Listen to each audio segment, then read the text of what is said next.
Hello, it's Theo from Theo's Tech Tips, and in this video I'm going to show you how to cache assets in Spring Boot. Let's get started.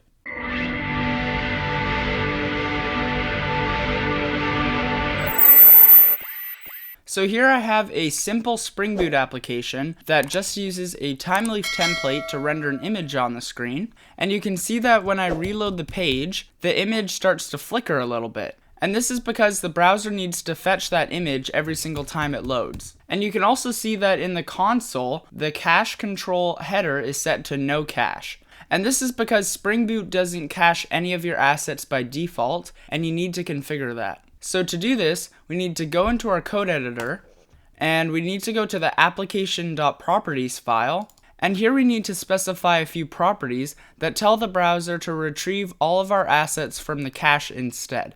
So the first property that we need is spring.web.resources.cache.cachecontrol.max-age equals 365D. And this tells our browser to save all of the assets in its cache for a maximum of 365 days.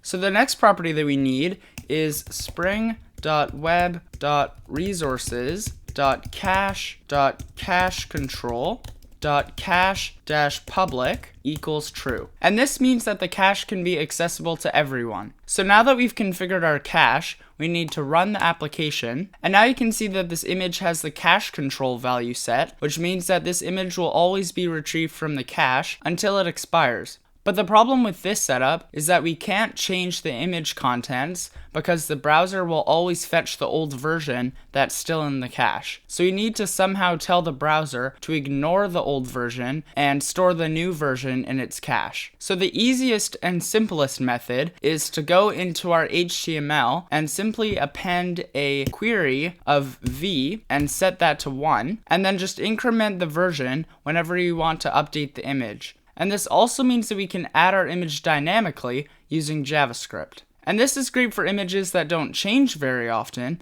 because it's not a big deal to update this version number every single time we update the image. But if you have like hundreds of static resources that change a lot, it's going to be a massive pain to update version numbers for every single one of them.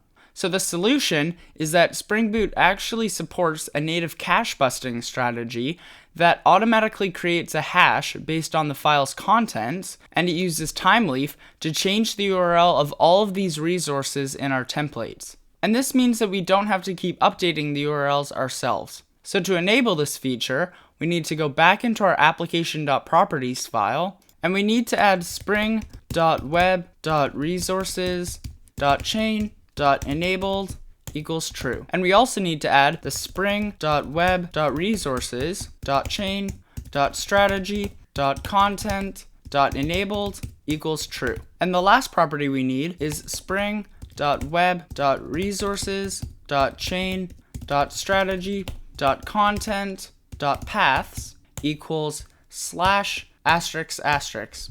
And this will enable the cache busting strategy for all of our assets. But we still need to set up our timeleaf template to rewrite the variables with the hashes so that it will always fetch the correct version. So to enable this, we need to go into our timeleaf template, and we need to change our source attribute to th:\source, and this indicates that this is a timeleaf controlled property. And then we need to change the source attribute to have an @ symbol and an opening brace, and we need to close it with a closing brace on the other side. So now we can rerun our application, and now we can see that the image request has some extra characters at the end, and this is the hash that's being appended to the end of the request. And if we look at the source code of this page, we can see that the source attribute is actually being rewritten to have the file hash in it. So now whenever we update the image, the hash will change, and it will cause the browser to refetch it from the server. So that's it for this video. Thank you for watching. Make sure to like and subscribe. I'm Theo from Theo's Tech Tips, and I'll see you next time.